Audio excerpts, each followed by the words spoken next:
My friend, let my story serve as a cautionary tale, if it should serve as one at all. Life is made of equal parts joy and sorrow. The greater the one, the deeper the other. It's easy to forget when all is well, but the wheel of fortune turns for everyone.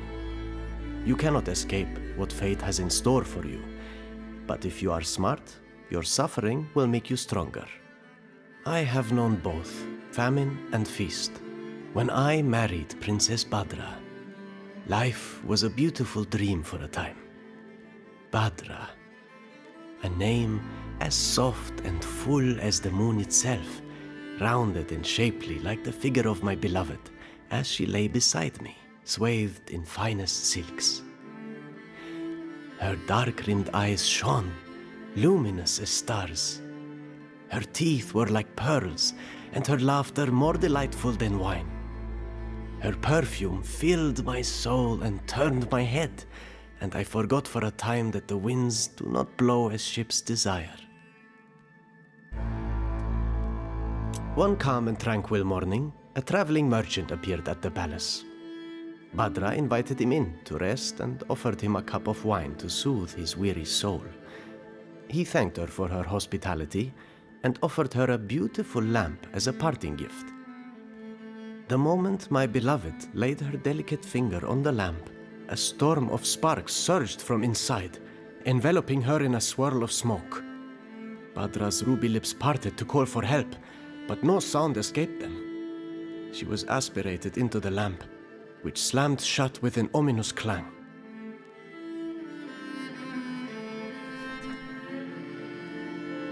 In a panic, I tried to pry open the lamp by force, but to no avail. I called the wisest astrologers and magicians to open the lamp, but they assured me in hushed tones there was nothing they could do. My beloved Badra was gone, trapped inside the lamp by some dark magic. Was I never to taste my beloved's kiss again? Never again listen to her gentle breathing as she slept? Never brush aside the rogue curl that had tumbled over her face as we gazed into one another's eyes? This cannot be, and it will not be. I am Aladdin, and I am master of my own fate. I swore to find a way to release my Badra from her golden prison, and so I shall. I decided to seek out the mysterious witch, Baba Yaga, who is rumored to be the most powerful being in all of Reverie, and enlist her help in restoring my beloved Badra to her true form. I ventured from our palace in search of the illustrious witch. But I am not a navigator like Sinbad, and I erred through Reverie like a sleepwalker. I kept my beloved's lamp close to me and spoke to her often, whispering sweet nothings and promises of a golden future together once I had freed her. In my wanderings, I met an old friend, the Piper, to whom fate had dealt a bitter share. Who among us was left unchanged when the shadow fell over Reverie? It is better to walk with a friend in the dark than alone in the light, and Reverie had indeed darkened since I last traveled its roads. The nightmares were as numerous as grains of sand. I joined the Piper in the Ravenswatch, and we battled the evil creatures together as I sought Baba Yaga.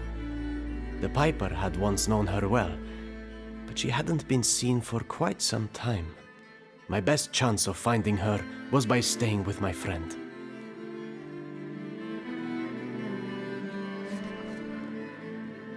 The days slipped by like pearls on a silken thread.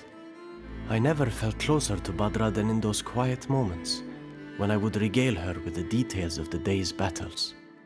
The night brought with it shadows, images that would disturb my slumber. They slipped away from me upon waking, like sand through my fingers. Badra, her face contorted in anger. Badra, screaming in pain, crimson bloodstains on the carpet. Badra wrapped in a shroud. Terrifying images, created by the nightmares to torment me. But they felt so real. They became more detailed and more frequent. I began to wonder if I was losing my mind.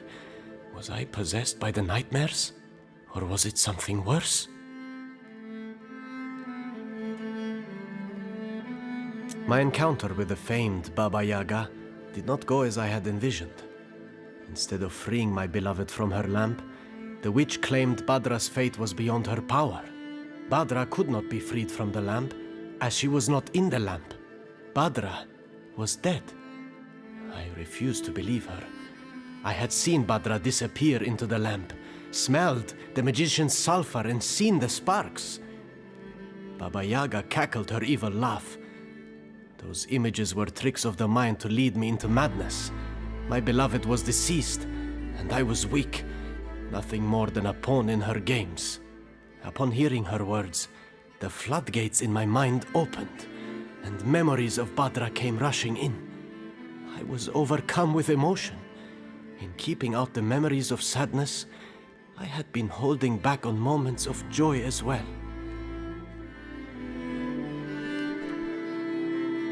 The witch's taunts released me from the dream that had a hold on my reality. I let go of the dream of Badra I had been clinging to, lest it turn into a nightmare like those I had been fighting. With my true memories of Badra returned to me, I realized I was all the stronger, for alongside the memory of the pain was the knowledge of our deep love, which is the source of my power. Badra shall be with me always, just as she always has been. But today, I no longer need the crutch of the lamp to remind me of it. Together, my beloved and I shall rid the world of the shadows, and one day, she and I will be united again, for all eternity.